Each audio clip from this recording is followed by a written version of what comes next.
আলহামদুলিল্লাহ সুম্মা আলহামদুলিল্লাহ। আল্লাহ তাআলার অসংখ্য অগণিত শুকরিয়া আদায় করছি যে রব্বুল আলামিন আমাদেরকে শাওয়াল মাসের তৃতীয় জুমা আদায় করার উদ্দেশ্যে তার ঘর মসজিদে একত্রিত হওয়ার তৌফিক দিয়েছেন। সবাই বলে আলহামদুলিল্লাহ। আল্লাহ তাআলা ইবাদতের উদ্দেশ্যে আমাদেরকে সৃষ্টি করেছেন, কিন্তু ইবাদত এর বৈচিত্র্য আল্লাহ তাআলা দিয়েছেন। একই রকম ইবাদত যদি সারা জীবন একই ইবাদত করতে হতো, মানুষের মধ্যে বিরক্তি চলে আসতো। আল্লাহ তাআলার জন্য ইবাদতের বৈচিত্র্য দিয়েছেন। কিছু ইবাদত হচ্ছে শারীরিক ইবাদত, কিছু ইবাদত অর্থনৈতিক ইবাদত, কিছু ইবাদত বিশ্বাসগত ইবাদত, চিন্তাগত ইবাদত। এই ইবাদতের বৈচিত্র্য আল্লাহ তাআলা আমাদেরকে দিয়েছেন আমাদের স্বভাব, আমাদের ফিতরতের প্রতি লক্ষ্য রেখে। এই দিন আল্লাহ তাআলা দীনুল ফিতরাহ বলেছেন। ফিতরাতুল্লাহিল্লাতী ফাতারান নাস আলাইহা, মানুষকে যেই স্বভাব দিয়ে সৃষ্টি করেছেন সেই স্বভাবের অনুকূল ইবাদত আল্লাহ তাআলা দিয়েছেন। মানুষের স্বভাবের মধ্যে এটা আছে, কেউ যদি তাকে অনুগ্রহ করে, তাকে মৌখিকভাবে তার কৃতজ্ঞতা প্রকাশ করে। এজন্য আল্লাহ তাআলা মৌখিক ইবাদত আমাদেরকে দিয়েছেন। আল্লাহর গুণকীর্তন করা, তাসবিহাত যত রকমের আছে, জিকির, এগুলি সব মৌখিক ইবাদত। আল্লাহ তাআলা এগুলি দিয়েছেন। মানুষের স্বভাবই এমন, মানুষ উপকারকারীর কৃতজ্ঞতা আদায় করতে চায়, ধন্যবাদ বলে, জাযাকাল্লাহ বলে। তো আল্লাহ তাআলা মৌখিক ইবাদত দিয়েছেন, শারীরিক ইবাদত দিয়েছেন, অর্থনৈতিক ইবাদত দিয়েছেন। এই ইবাদতের বৈচিত্র্যের মাঝে আমরা বছরব্যাপী ইবাদতে লিপ্ত থাকতে পারি। মাহে রমজান বিদায় হয়েছে। মাহে রমজান বিদায় হওয়ার পর স্বাভাবিকভাবেই একটু অলসতা, একটু জড়তা, একটু অবসাদ সবাইকে ঘিরে ধরে। কিন্তু আল্লাহ তাআলা অন্য রকমের একটা ইবাদত দিয়েছেন। মাহে রমজান শেষ হওয়ার পরপরই হজের মাস শুরু হয়ে যায়। শাওয়ালের চাঁদ যখন শুরু হলো, যখন উদিত হলো, ঠিক সে সময় থেকেই হজের কাউন্টডাউন শুরু হয়ে যায়। মানুষের মন চায় তার স্মৃতি বিজড়িত তার প্রিয় জায়গাগুলি ঘুরে দেখতে, ইতিহাস ঐতিহ্য অবলোকন করতে মানুষের মনের মধ্যে উৎসাহ কাজ করে। আল্লাহ তাআলা সেই স্বভাবের প্রতি লক্ষ্য রেখেছেন। সারা বছর মুসলিম জাতির সারা বছরে একদিন মিলন মেলা অনুষ্ঠিত হবে। এই জন্য আমাদেরকে আরাফার দিন উপহার দিয়েছেন। দিনসমূহের মধ্যে শ্রেষ্ঠ দিন হচ্ছে আরাফার দিন। একই সঙ্গে এটা আর্থিক ইবাদত এবং শারীরিক ইবাদত। শরীর শক্তিশালী না হলে হজের মতো ইবাদত করা কঠিন হয়ে পড়ে। আবার অর্থ সম্পদ না থাকলে ইবাদত করা যায় না। সম্পদ মানুষ খরচ করতে চায়, খরচ করতে ভালো লাগে। এই যে কুরবানি আসতেছে, কুরবানি এটা অর্থনৈতিক ইবাদত। লাখ টাকার গরু মানুষ কি করে? কুরবানি করে, গোশত বিতরণ করে। এতে কেউ কষ্ট পায় না, এটা আনন্দই পায়। কারণ মানুষের ফিতরতের মধ্যে এটা আছে। সে বিলাতে আনন্দ করে, আনন্দ অনুভব করে, খরচ করতে আনন্দ অনুভব করে। এই ফিতরতের প্রতি লক্ষ্য রেখে আল্লাহ তাআলা ইবাদতের বৈচিত্র্য উপহার দিয়েছেন।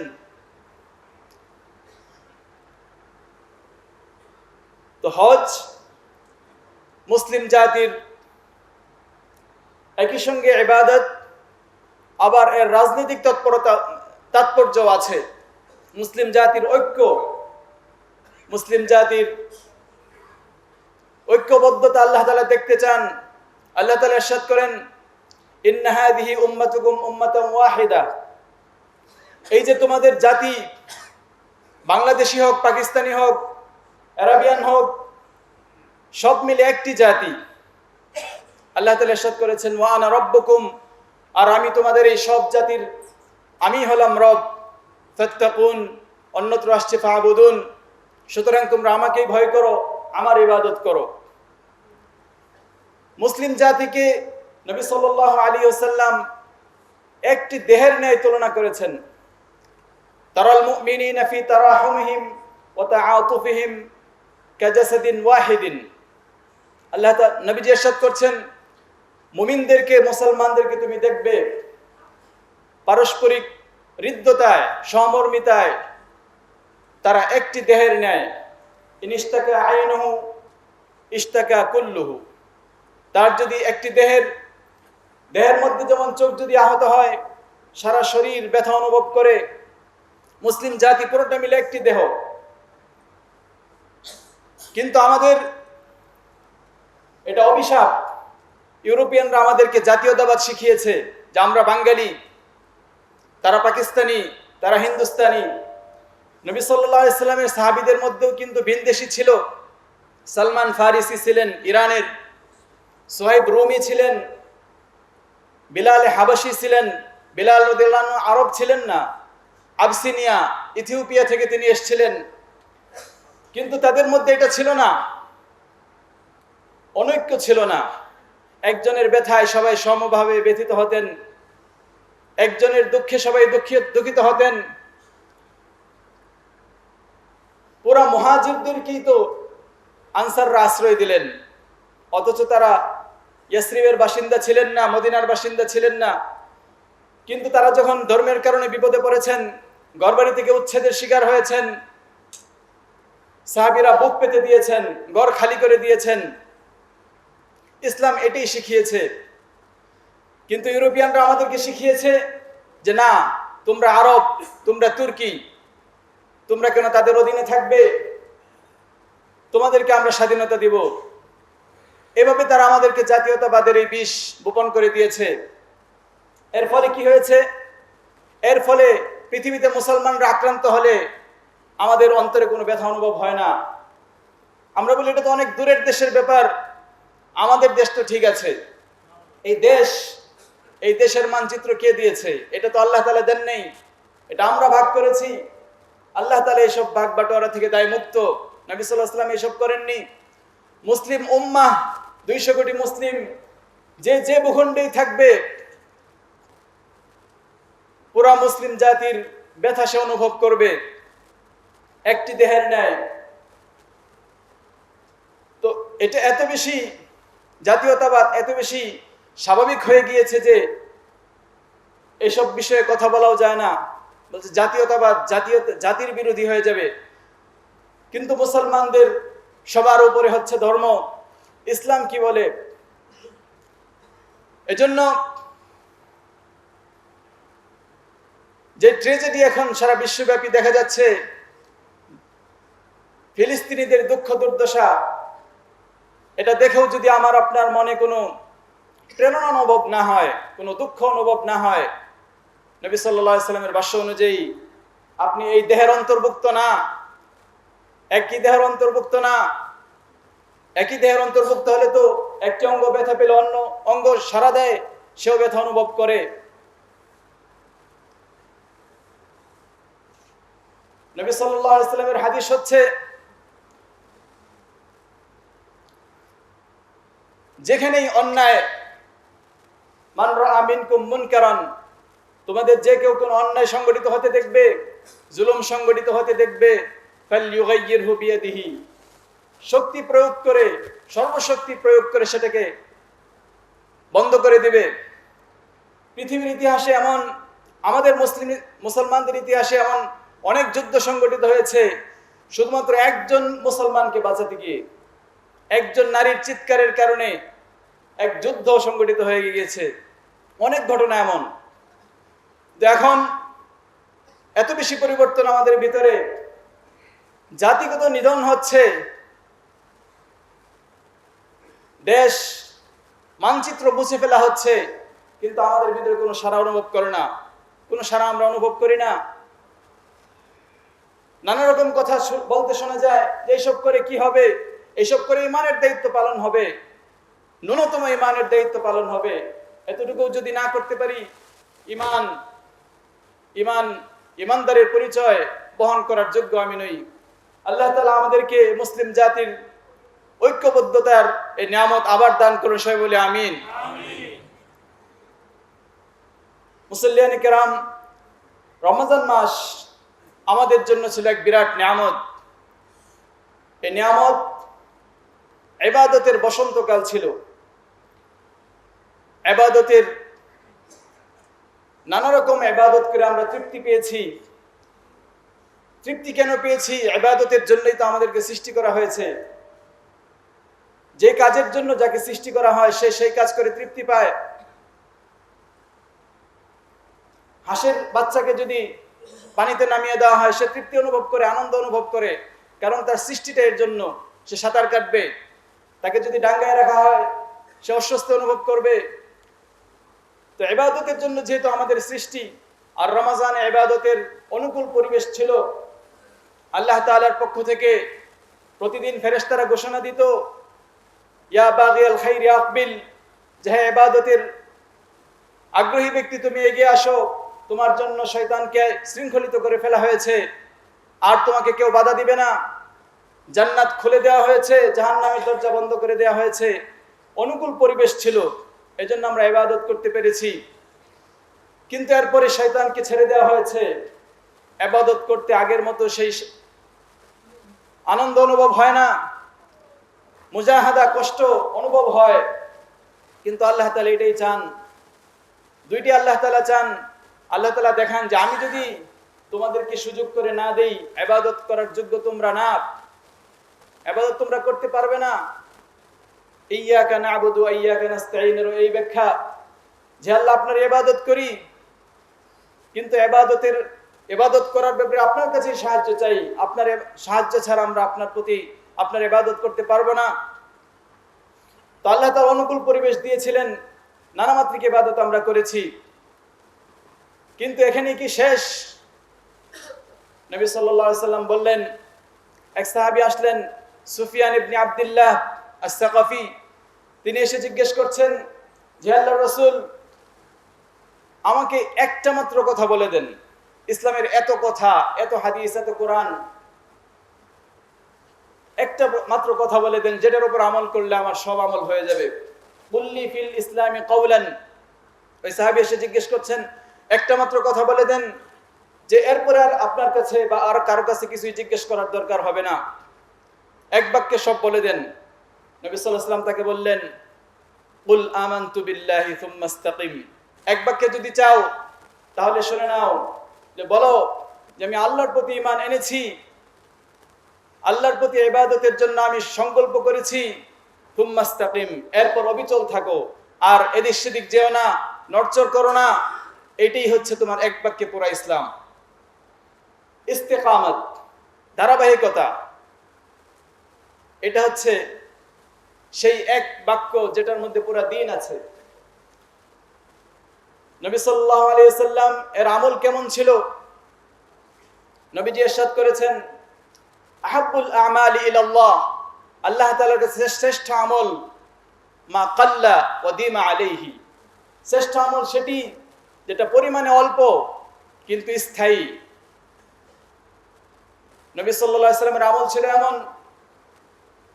কানা ইযা আমিলা আমালান আসবাতাহু, তিনি যখন কোনো আমল করতেন, আমল শুরু করতেন, সেটা স্থায়ী রাখতেন, প্রতিদিন সে আমল করতেন। এজন্যই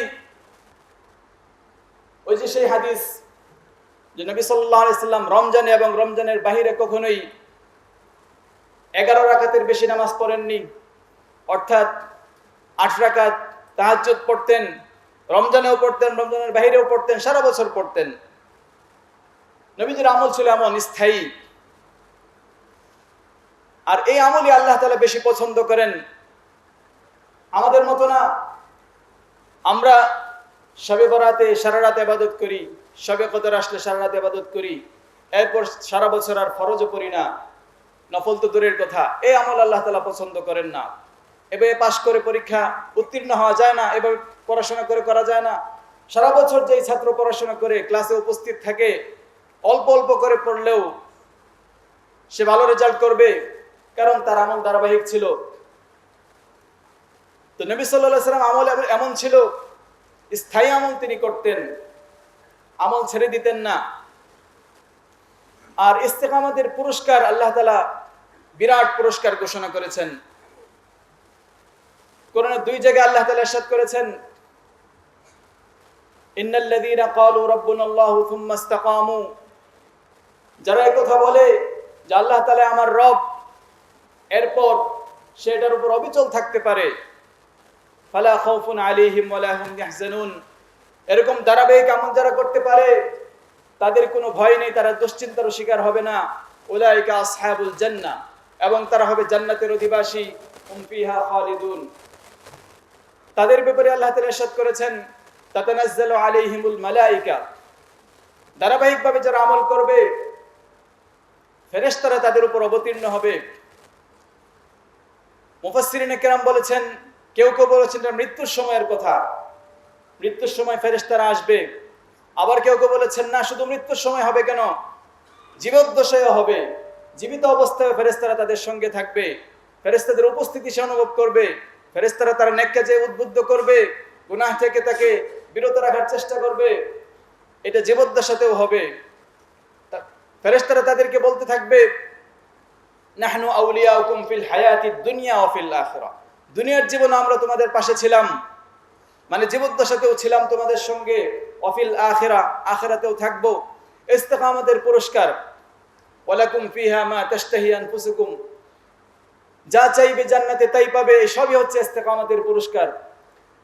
তো রমজান মাসে ইবাদত করেছি, শাওয়াল মাসে যদি ছেড়ে দেই, এটা ইস্তিকামত হলো না।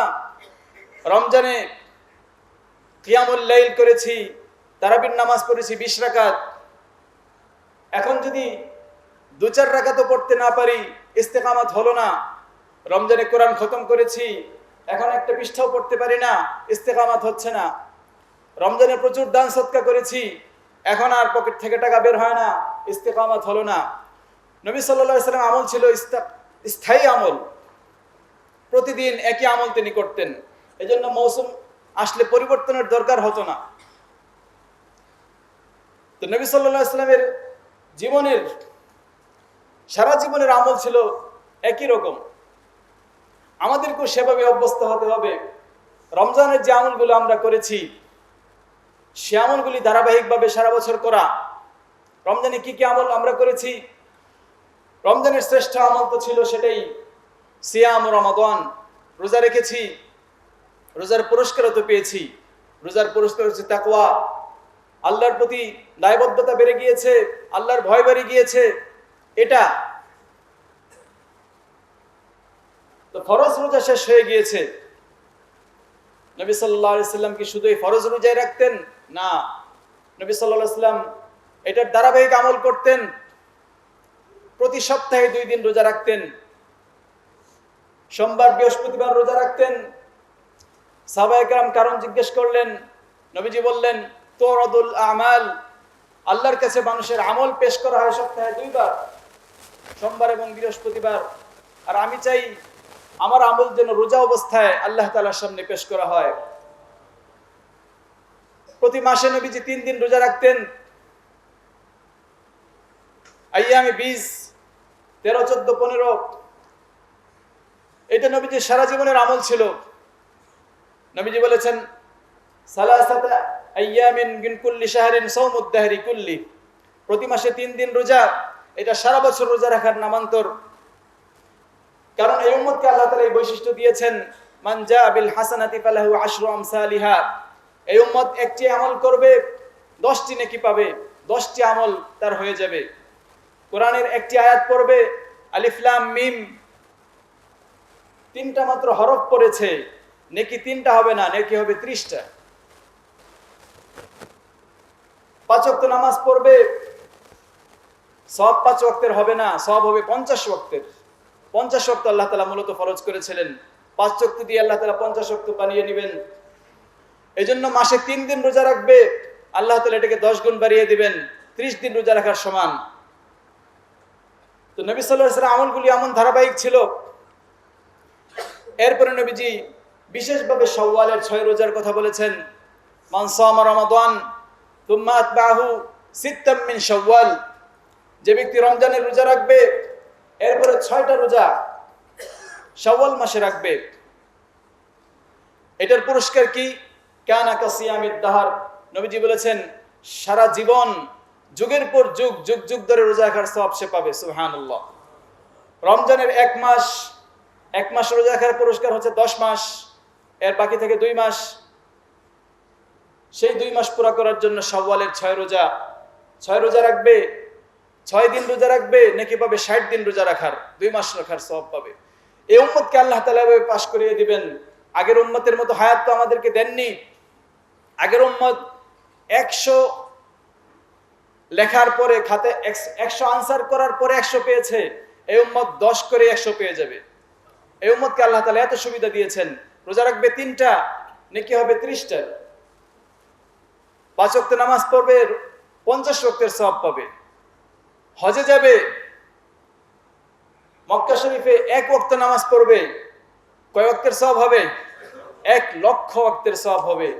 কত বছরে 1 লক্ষ ওয়াক্ত আপনি পড়তে পারবেন? এতদিন আমাদের বাঁচা সম্ভব না, কিন্তু আল্লাহ তাআলা এই উম্মতকে এই সুবিধা দিয়েছেন। মক্কা মদিনার প্রতি যেন মানুষের আকর্ষণ বেড়ে যায়, বৃদ্ধি হয়। এবং বাইতুল মুকাদ্দাস, এই 3টাই হচ্ছে ফজিলতের জায়গা। বাইতুল মুকাদ্দাসে 1 ওয়াক্ত নামাজ 500 ওয়াক্তের নামাজের সমান, মসজিদে নববীতে 1 ওয়াক্ত 1000 ওয়াক্তের সমান, আর বাইতুল্লাহ শরীফে 1 ওয়াক্ত 1 লক্ষ ওয়াক্তের সমান। সুবহানাল্লাহ। এই জন্য একটি মাস যদি কেউ মক্কায় থাকতে পারে, তার ইবাদত কি পরিমাণ হবে এটা হিসাব করতে বেশ সময় লাগবে, যদি সে এই হাদিসের প্রতি লক্ষ্য রেখে হিসাব করে। তো এই উম্মতকে আল্লাহ তাআলা এভাবে দিতে চান, এরপরেও যদি আমরা না নেই তাহলে এটা হতভাগা, কপাল পোড়া ছাড়া আর কিছুই হবে না। তো শাওয়ালের রোজার এই ফজিলত নবী সাল্লাল্লাহু আলাইহি ওয়াসাল্লাম ঘোষণা করেছেন। উলামায়ে কেরাম বলেছেন, এটা ইমাম মালিক রহমতুল্লাহ আলাইহি বলেছেন, এটা শুধু শাওয়ালের জন্যই এটা সীমাবদ্ধ না। যখনই সে রোজা রাখবে 10 গুণ পাবে। 6টা রাখবে রোজা, 6টা 5টা রাখলে 50টার সওয়াব পাবে, 6টা রাখলে 60টার সওয়াব পাবে। এটা সারা বছর ব্যাপী। বিশেষ করে নবী সাল্লাল্লাহু আলাইহি ওয়াসাল্লাম শাওয়ালের কথা বলেছেন যেন নেক কাজের প্রতি দ্রুত ধাবিত হয় মানুষ। আমল যেহেতু করবই, তাহলে শুরু করে দিই, শাওয়ালেই শুরু করে দিই। তো রমজানের ইবাদতের ধারাবাহিকতা রক্ষার অন্যতম একটি উপায় হচ্ছে সারা বছর ব্যাপী নফল রোজা রাখার অভ্যাস করা। রমজানের উল্লেখযোগ্য আরেকটি ইবাদত ছিল দান সাদকা। নবী সাল্লাল্লাহু আলাইহি ওয়াসাল্লাম রমজানে কেমন দান করতেন আমরা সবাই জানি। নবীজি সারা বছরই দান করতেন, কিন্তু যখন জিবরাইল আলাইহিস সালাম নবীজির সাথে আসতেন, প্রতিদিনই আসতেন রমজান মাসে, নবীজি প্রবাহিত বাতাসের চেয়ে বেশি দান করতেন। সারা বছর ব্যাপী এই দানের সুযোগ আছে। নবীজি হাদিসের মধ্যে ইরশাদ করেন,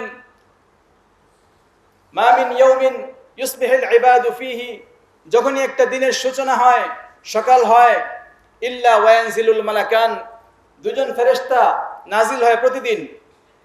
ইয়াকুলু আহাদুহুমা, একজন বলতে থাকে, আল্লাহুম্মা আতি মুনফিকান খালাফান, যে আল্লাহ যে দান করে তার সম্পদ আপনি বাড়িয়ে দিন, তাকে আপনি বিকল্প সম্পদ দিয়ে দিন।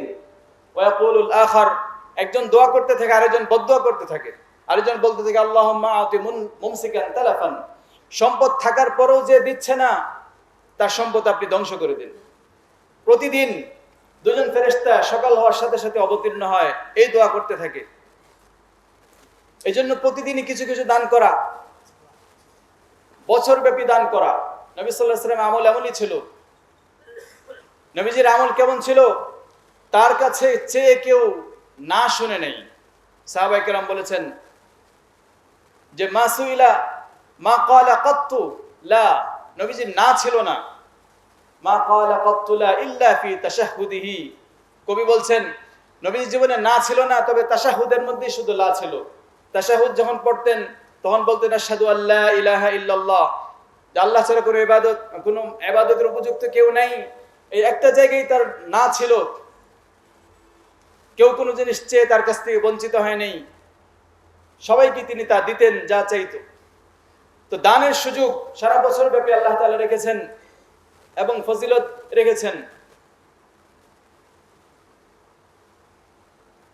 রমজান মাসের আরো একটা ইবাদত যা ছিল কোরআন তেলাওয়াত। এই উম্মতকে আল্লাহ তাআলা কোরআন দিয়েছেন, কোরআনের সাথে আমাদের সম্পর্ক নাই বলেই আমাদের এই দুর্দশা। কোরআন যদি সবাই ধারণ করতে পারতাম, বিশ্বাস করতে পারতাম, কোরআন অনুযায়ী চলতে পারতাম, তাহলে ঠিক সাহাবায়ে কেরামের যুগে যে মর্যাদা ছিল মুসলিম জাতির, সেই মর্যাদা এখনো হতো। ও জামানে মে মুআজ্জাজ থে হামিলে কোরআন হোকর। কবি ইকবাল বলেছেন যে তারা যে সম্মানিত ছিল এটা কোরআনের ধারক বাহক হওয়ার কারণে ছিল। তাদেরকে দেখলে যে শত্রু ভয় পেত, যুদ্ধ করা লাগতো না, যুদ্ধের আগেই ভয় পেয়ে যেত সবাই। খালিদ বিন ওয়ালিদ যুদ্ধে আসতেছে শুনলেই কাফেরদের কম্পন শুরু হয়ে যেত। সালাহউদ্দিন আইয়ুবী নাম শুনলেই কম্পন শুরু হয়ে যেত। এমনই ছিল মুসলিম জাতির অবস্থা। কেন ছিল? হামিলে কোরআন হোকার, কারণ তাদের এক হাতে কোরআন ছিল আর এক হাতে তরবারি ছিল। আর হাম খার হয়ে তারিকে কোরআন হোকার, আর আমরা যে অপদস্থ হয়েছি, জিল্লতির শিকার হচ্ছি, এটারও কারণ একটাই, কোরআন আমরা বর্জন করেছি, কোরআন আমরা ছেড়ে দিয়েছি। এই কোরআন আমাদের বিরুদ্ধে আল্লাহ তাআলার দরবারে নালিশ করবে। নবীজি ইরশাদ করেছেন, আল কোরআন হুজ্জাতুন লাকা ওয়া আলাইকা। কোরআন হয়তো তোমার পক্ষে সুপারিশ করবে, নতুবা তোমার বিপক্ষে দাঁড়িয়ে যাবে, মাঝখানে থাকবে না, নিরপেক্ষ থাকবে না। আমাদের দেশের মতো ধর্ম নিরপেক্ষ, মানে এই দেশের কোনো ধর্ম নাই। এই দেশের জাতীয় ফুল আছে না নাই? আছে। জাতীয় ফল আছে, জাতীয় পাখি আছে, জাতীয় মাছ পর্যন্ত আছে, সবই জাতীয় আছে, কিন্তু শুধু কি নাই, মানে রাষ্ট্রের কোনো ধর্ম থাকতে পারবে না। এটাই হইলে নাকি আমরা কি হয়ে যাব? ধ্বংস হয়ে যাব, বা আমরা বিশ্বের নাগরিক থাকতে পারবো না, আমরা ধর্মান্ধ হয়ে যাব। কিন্তু এটি ছিল মূল পরিচয়। ইসলাম আমাদেরকে কোরআন ধারণ করতে বলে। কোরআনের কারণেই উত্থান হয়, কোরআনের কারণেই পতন হয়। নবী সাল্লাল্লাহু আলাইহি ওয়াসাল্লাম ইরশাদ করেছেন, ইন্নাল্লাহা ইয়ারফাউ বিহাদাল কিতাবি আকওয়ামান। এই কোরআনের কারণে আল্লাহ তাআলা তোমাদের উত্থান দিবেন, ওয়া ইয়াদাউ বিহি আখারিন, এবং কোরআন বর্জন করার কারণেই তোমাদের অনেককে অধপতিত করবেন, ধ্বংস করে দিবেন। নবীজির হাদিস মিথ্যা তো না। কোরআন ধরলে উঁচুতেই থাকার কথা ছিল। 1000 বছর মুসলিম জাতি উঁচুতে ছিল। খেলাফত ধ্বংস হওয়ার আগ পর্যন্ত, তুর্কি খেলাফত ধ্বংস হওয়ার আগ পর্যন্ত মুসলিম জাতি উঁচুতেই ছিল। তাদেরকেই সবাই সালাম করত। কোরআন সবার উপরে ছিল, সবার মাথায় কোরআন ছিল, কোরআন সিনায় ধারণ করত। তো সেদিকেই ফিরতে হবে। ইমাম মালিক বলে গিয়েছেন, এই উম্মতের শেষাংশের উন্নতি সেই পথেই হবে যেই পথে প্রথম অংশের উন্নতি হয়েছে। লা ইয়াসলুহা আখিরু হাযিহিল উম্মাহ ইল্লা বিমা সালাহা বিহি আউয়ালুহা। শেষ যুগের কেউ যদি পতন রোধ করতে চায়, সম্মান চায়, ইমাম মালিক বলছেন সেই পথেই হবে যেই পথে প্রথম যুগে ছিল। প্রথম যুগে সাহাবায়ে কেরামের হাতে কোরআন ছিল। তাদের সম্পর্কে শত্রুরা বলতো, যারা তো হচ্ছে রহবানুল লাইল ফুরসানুন নাহার, রাতের বেলা তারা হচ্ছে কোরআনের পাঠক, লম্বা নামাজ পড়ে দাঁড়িয়ে। মুআবিয়া রাদিয়াল্লাহু আনহু খলিফা ছিলেন, আমিরুল মুমিনিন ছিলেন, রাষ্ট্রীয় কাজে ব্যস্ত থাকতেন। এত কিছুর মধ্যেও মাগরিবের পরে সুন্নতে তিনি এক পারা কোরআন তেলাওয়াত করতেন। চিন্তা করা যায়, রাষ্ট্রনায়ক মুআবিয়া রাদিয়াল্লাহু আনহু, তার মতো রাষ্ট্রনায়ক আরব জাতি কম দেখেছে, কিন্তু কোরআনের সাথে তার সম্পর্ক কেমন ছিল? ওসমান রাদিয়াল্লাহু আনহু তো রাষ্ট্রপতি ছিলেন, খেলাফতের প্রধান ছিলেন দীর্ঘ 12 বছর। তিনি এক রাকাতে কোরআন শেষ করে ফেলতেন। সুবহানাল্লাহ, এক রাকাতে পুরো কোরআন খতম করে ফেলতেন। তারা কেমন রাষ্ট্র চালিয়েছেন? তা আমাদের সাথে সম্পর্ক, আমাদের কোরআনের সাথে সম্পর্ক কোথায়? রমজান আসলে আমরা শুধু কোরআনকে একটু ধরি, সারা বছর খবর থাকে না। এই কোরআন আমার পক্ষে দাঁড়াবে না বিপক্ষে দাঁড়াবে নিজেই অনুভব করতে পারি। নবীজি ইরশাদ করেন, ইকরাউল কোরআন, কোরআন পাঠ করো, ফাইন্নাহু ইয়াতি ইয়াউমাল কিয়ামাতি শাফিআন লিআসহাবিহি, কারণ তোমার পক্ষে কোরআন সুপারিশ করবে কিয়ামতের দিন। সুবহানাল্লাহ। এই জন্য সারা বছরই কোরআনের সাথে আমাদের সম্পর্ক থাকতে হবে। প্রতিদিন দিনটা শুরু হবে কোরআন দিয়ে, দিন শেষ হবে কোরআন দিয়ে। ঘুমের আগ পর্যন্ত কোরআন, মৃত্যুর আগ পর্যন্ত কোরআন। এই কোরআনের তেলাওয়াতের ধারাবাহিকতা যেন আমরা রক্ষা করতে পারি, সবাই বলে আমিন। রমজানের আরো একটি গুরুত্বপূর্ণ ইবাদত ছিল দোয়া। ইফতারের আগ মুহূর্তে তো সবাই দোয়া করে, আমরা দোয়া করতে না চাইলেও সবাই মনে করে দেয় যে হুজুর একটু দোয়া করেন। মানে দোয়া এটা রমজানেরই শুধু আমল ছিল মনে হয়, সারা বছরই আমল। রমজানে প্রতি মুহূর্তে ইবাদত। আল্লাহ তাআলা দোয়া কবুল করতেন।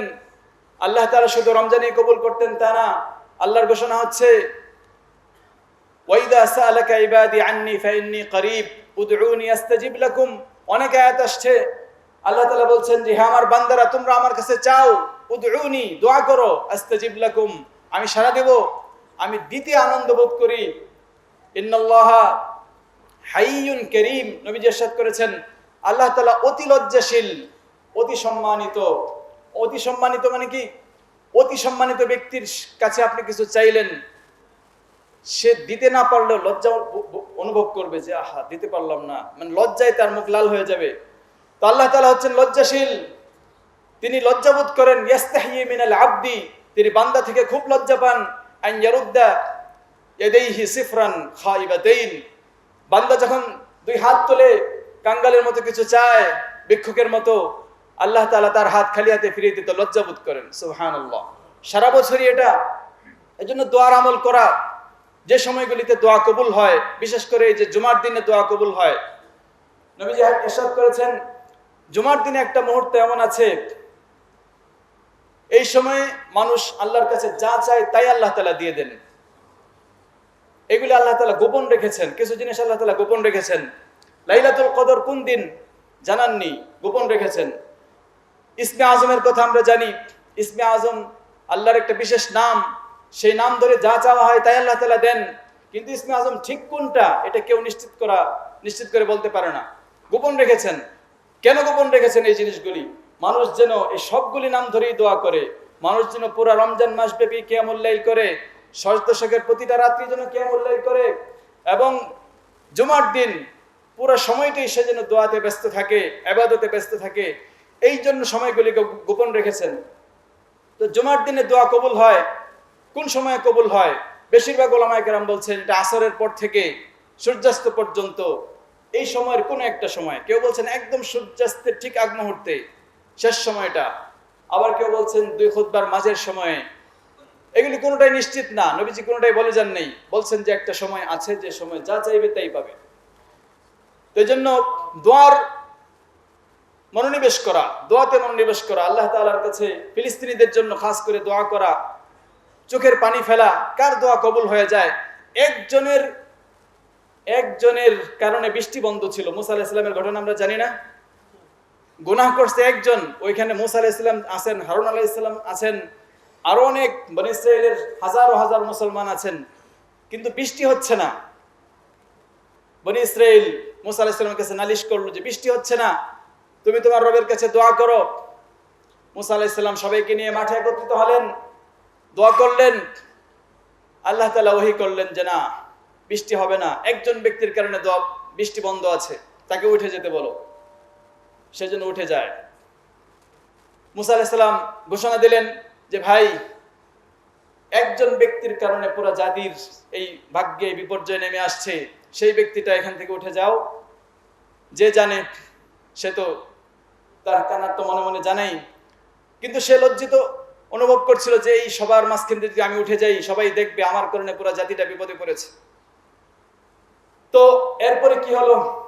সে আল্লাহর কাছে তওবা করলো যে আল্লাহ, আমাকে এত লজ্জা তুমি দিও না, আমার কারণে সবার ভাগ্যে এই বিপর্যয় দিও না, বৃষ্টি নাজিল করো। আল্লাহ তাআলা সেই মুহূর্তেই তার তওবা কবুল করেছেন। সুবহানাল্লাহ। বৃষ্টি হয়ে গেছে। মুসা আলাইহিস সালামকে আবার ধরলো যে কেউ তো উঠলো না, আপনি যে বললেন তাহলে আপনার কথা কি মিথ্যা? মুসা আলাইহিস সালাম আবার আল্লাহ তাআলা ওহী করলেন। আল্লাহ তাআলার সাথে মুসা আলাইহিস সালামের সরাসরি কথা হতো, কালিমুল্লাহ বলা হয় তাকে। মুসা আলাইহিস সালামকে আল্লাহ তাআলা জানালেন যে ওই ব্যক্তি, যেই ব্যক্তির কারণে বৃষ্টি বন্ধ ছিল, সেই একই ব্যক্তির কারণে বৃষ্টি নাজিল হয়েছে। সুবহানাল্লাহ। কি বুঝলেন? একজনের কারণে একটা জাতি বিপদে পড়তে পারে, আবার একজনের দোয়াতে একটা জাতির ভাগ্য পরিবর্তন হয়ে যেতে পারে। তো এই জন্য দোয়া করা ফিলিস্তিনিদের জন্য হতে পারে আপনার দোয়ায় বা অন্য কারো দোয়ায়, কার দোয়ায় কি হয়ে যায় আল্লাহ তাআলা যখন কবুল করেন এভাবেই করেন। একজনের কারণে পুরো জাতির অবস্থা পাল্টে দেন, একজনের কারণে বৃষ্টি বন্ধ করে দেন, একজনের কারণে পুরো জাতির ভাগ্যে কপাল খুলে দেন। এই জন্য দোয়ার ইহতিমাম করা। রমজানের ইবাদতগুলির কথা বলছিলাম, কি কি ইবাদত আমরা করেছি। রমজানের গুরুত্বপূর্ণ ইবাদত ছিল তাহাজ্জুদের নামাজ, কিয়ামুল লাইল, তারাবির নামাজ, যে ভাষায় বলি রাতের নামাজ। এই সময়টা আল্লাহ তাআলা পৃথিবীর আকাশে নেমে আসেন।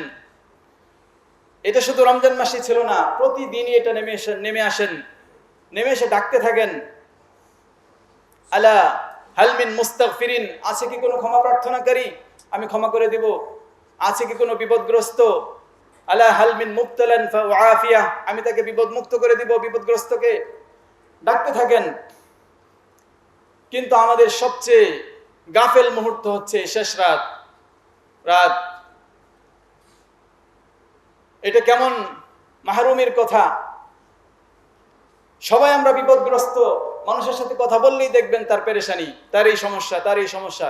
এমন একজন মানুষ মনে হয় পাওয়া যাবে না, প্রধানমন্ত্রী থেকে শুরু করে একদম নিম্নস্তরী সবারই জীবনে সমস্যা আছে। তো এই সমস্যাগুলির সমাধান যেই মুহূর্তে আল্লাহ তাআলা করার জন্য আসছেন, সেই মুহূর্তে কেউ আমরা মাঠে নেই, সেই মুহূর্তে কেউ যায় নামাজে নেই। তো এটা হচ্ছে আমাদের জন্য এক বড় মাহরুমি। মাহে রমজানে যেমন করেছি, সারা বছর যেন আমরা এই ধারাবাহিকতা রক্ষা করতে পারি, আল্লাহ তাআলা তৌফিক দান করেন। নবীজি ইরশাদ করেছেন, আলাইকুম বিকিয়ামিল লাইল ফাইন্নাহু দাবুস সালিহিন ক্বাবলাকুম। কি কি ফায়দা হয় এটার?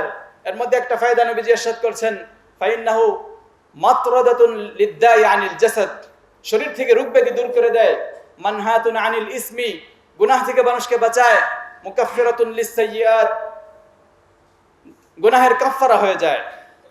কত দিক থেকে উপকার, আল্লাহ তাআলা আমাদেরকে যেন তৌফিক দান করেন। তো মাহে রমজানের ধারাবাহিকতা রক্ষা করা, এটা আমাদের জন্য বিরাট বড় ভাগ্যের কারণ হবে। ইস্তেকামত যদি আমরা ধরে রাখতে পারি, আল্লাহ তাআলা আমাদেরকে বিরাট পুরস্কার দিবেন। ইস্তেকামতের জন্য সহায়ক কিছু বস্তু, এর মধ্যে একটা হচ্ছে আল ইস্তিআনা। নবী সাল্লাল্লাহু আলাইহি সাল্লাম মুআজ ইবনে জাবালকে বললেন, ইয়া মুআজ ইন্নী লা উহিব্বুক, হে মুআজ আমি তোমাকে ভালোবাসি। ফালা তাদআন্না আন তাকুল দুবুরা কুল্লি সালাত, সুতরাং প্রত্যেক নামাজের পর তুমি এই দোয়াটা করতে বলে যেও না, আল্লাহুম্মা আইন্নী আলা যিকরিকা ওয়া শুকরিকা ওয়া হুসনি ইবাদাতিক, যে আল্লাহ আপনি আমাকে সাহায্য করুন, আপনার জিকির যেন করতে পারি, আপনার শুকর যেন করতে পারি, সুন্দর ইবাদত যেন করতে পারি। এইভাবে সাহায্য চাওয়া, আল্লাহর কাছে সাহায্য চাওয়া। আল্লাহর সাহায্য না হলে মানুষ আল্লাহর ইবাদত করতে পারে না। ওমা তাশাউনা ইল্লা ইন ইয়াশা আল্লাহু রাব্বুল আলামিন, মানুষ চাইলে করতে পারে না, আল্লাহ তাআলা যদি চান তাহলেই করতে পারে। তো আল্লাহ তাআলা কখন সাহায্য করেন? যখন দেখেন মানুষ চাচ্ছে, এই লোকটি ইবাদত করতে চাচ্ছে, সাহায্য চাচ্ছে, আল্লাহ তাআলা তাকে সাহায্য করেন, তাকে তৌফিক দান করেন। অনেক লোককে দেখবেন হজের কোনো তার সম্পত্তি নেই, হজ করার মতো সম্পত্তি নেই, কিন্তু আল্লাহর কাছে চাইতে থাকে, চাইতে চাইতে তার হজ নসিব হয়ে যায়। কোত্থেকে কে তাকে হজে নিয়ে যায়, কিভাবে সে এটা পাইল? ওই যে আল্লাহর কাছে চেয়েছে, আল্লাহর সাহায্য চেয়েছে, আল্লাহ তাকে হজ করিয়ে দিয়েছেন। সবকিছু এমন আল্লাহর কাছে যখন চাওয়া হয়, আল্লাহ তাআলা দেখেন যে এই লোকটাকে আসলেই চাচ্ছে, মন থেকেই চাচ্ছে কিনা, একটু শুধু পরীক্ষা করেন। যখন দেখবেন যে না, এ আন্তরিকভাবেই চাচ্ছে, তখন আল্লাহ তাআলা তাকে তা দিয়ে দেন। আল্লাহর তো কোনো অভাব নেই, ইয়াদুল্লাহি মালআ, আল্লাহর খাজানা সবসময় পরিপূর্ণ থাকে, সবাইকে দেওয়ার পরও একটুও কমে না। লা তাগিদুহা নাফাকাতুন সাহহা, যত খরচ করা হোক এখান থেকে একটুও কমে না। আল-লাইলা ওয়ান নাহার, দিন রাত আল্লাহ তাআলা খরচ করছেন, একটু কমছে না। এটি আল্লাহ তাআলা, আমাদেরটা খরচ করলে কমে যায়, আল্লাহ তাআলারটা কমে না, একই রকম থাকে। কাবা শরীফ, জমজমের পানির কথা আমরা জানি, ওইখান থেকে কেউ যদি পানি না খায়, না পান করে, তবু যেই লেভেলে পানি থাকে, 1 লক্ষ মানুষ একসাথে পানি পান করলে একই লেভেলে পানি থাকে, কারণ সরাসরি আল্লাহর দান। এটার পানি কম বেশ হয় না। তো আল্লাহর দানগুলি এমন। তো এই জন্য আল্লাহর কাছে সাহায্য চাওয়া, ইবাদত বন্দেগীর জন্য আল্লাহর কাছে সাহায্য চাওয়া, ইস্তেকামতের আরেকটা সূরত হচ্ছে, সহায়ক হচ্ছে ইস্তেকামতের জন্য সুহবাতুস সালিহিন, নেককারদের সুহবত। আল্লাহ তাআলা ইরশাদ করেছেন, ইয়া আইয়ুহাল্লাযীনা আমানুত্তাকুল্লাহ ওয়া কুনু মাআস সাদিকিন, যে ঈমানদারেরা তোমরা আল্লাহকে ভয় করো আর নেককারদের সঙ্গে থাকো। নেককারদের সুহবত, সাদিকিন মানে সত্যবাদী, কথায় ও কাজে যে সত্যবাদী। আমরা তো মানুষের সাথে সত্যই বলি, মানে আল্লাহর সাথেই মিথ্যা বলি। সেটা কিভাবে? স্বীকার করছি যে আল্লাহ তাআলাই রব, আল্লাহ তাআলার ওয়া কাবিলতু জামিআ আহকামিহি ওয়া আরকানিহি, আপনার সব বিধান মেনে নিলাম, এটা তো স্বীকার করছি, মুখে বলছি কিন্তু কাজে বাস্তবায়ন করছি না, তাহলে আমি মিথ্যা বলছি, আমি সাদিক না। তো এজন্য সত্যবাদীদের সঙ্গে থাকা, এটা হচ্ছে ইস্তেকামত লাভের একটা বড় উপকরণ। এরকম ঘটনা আছে, তাবেঈ একজন বলছেন যে আমার এমন হতো, ইবাদত করতে বেশ কষ্ট হতো, তখন কোন নেককার ব্যক্তির সোহবতে চলে যেতাম, তো তার চেহারা দেখে আমার এক সপ্তাহ ইবাদতের আগ্রহ বজায় থাকতো। সুবহানাল্লাহ। এটা আল্লাহ তাআলা দেন। সাহাবায়ে কেরামের মধ্যে এটা ছিল।